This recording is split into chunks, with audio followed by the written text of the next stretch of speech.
hindi ko ako nakita ng 2 years.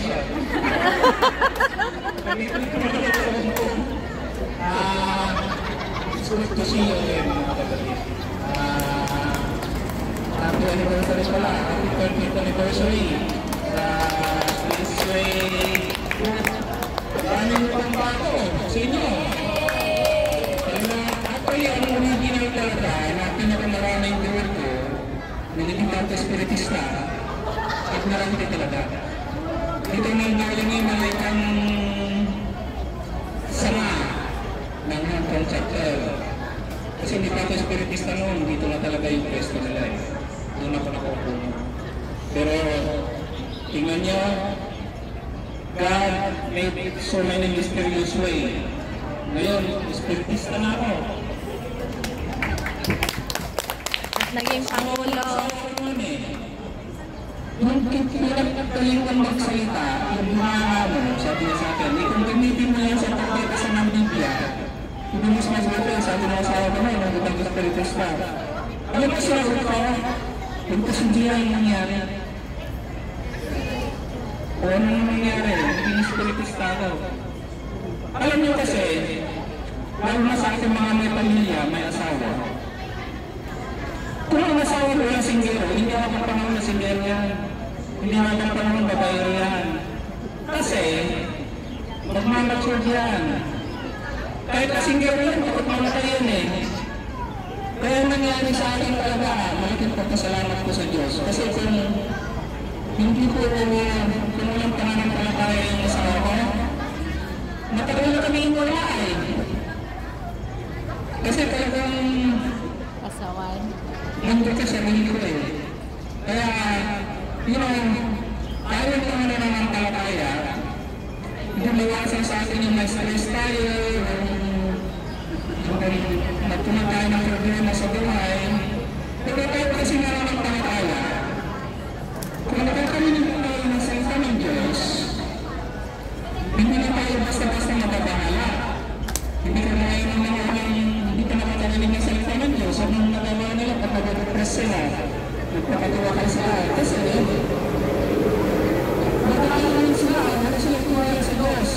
Kaya tayo, may parang palataya na nakikinig sa mga salita ng Diyos. Kung naniniwala talaga tayo sa mga salita ng Diyos, hindi ba natatakot? Ganun yun, mga kapatid. Pero kung may problema kayo, nakasilahat yung pakito, bibigyan tayo ng Diyos, ng solusyon, nakasimlat yun ng lahat. Yan ang tandaan ninyo mga kapatid. Tayo ang gumagawa ng ating pagkakamali. Tayo ang nagbibigay ng problema sa sarili natin.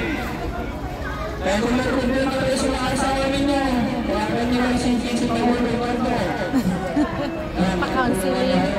Kaya ang asawa ninyo, kaya kailangan nyo lang.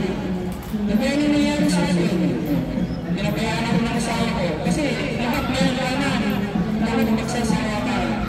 And then, nare-realize mo, at tayo nag-ready, kahit na sa'yo na yung lahat, pero kung wala ang Diyos sa puso mo, may tulang ka rin.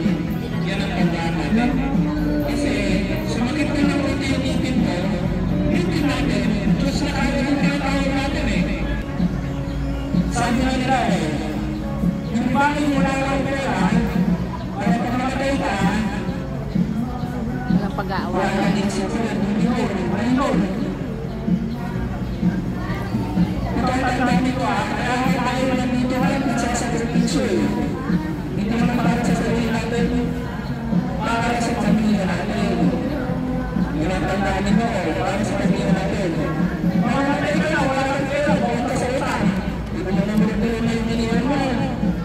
At least, kung may pagpita mo yun, mamatay naman tayo, hindi ka kami kaya,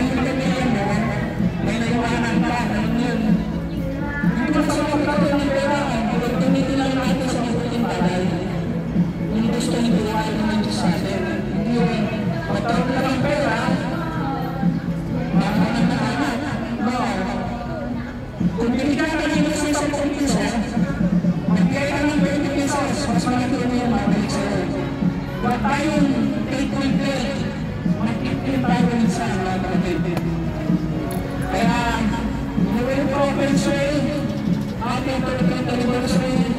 At pag yan, di ba ako ito, yung mga sa ko eh. At pag yan, yung mga ko, hindi ako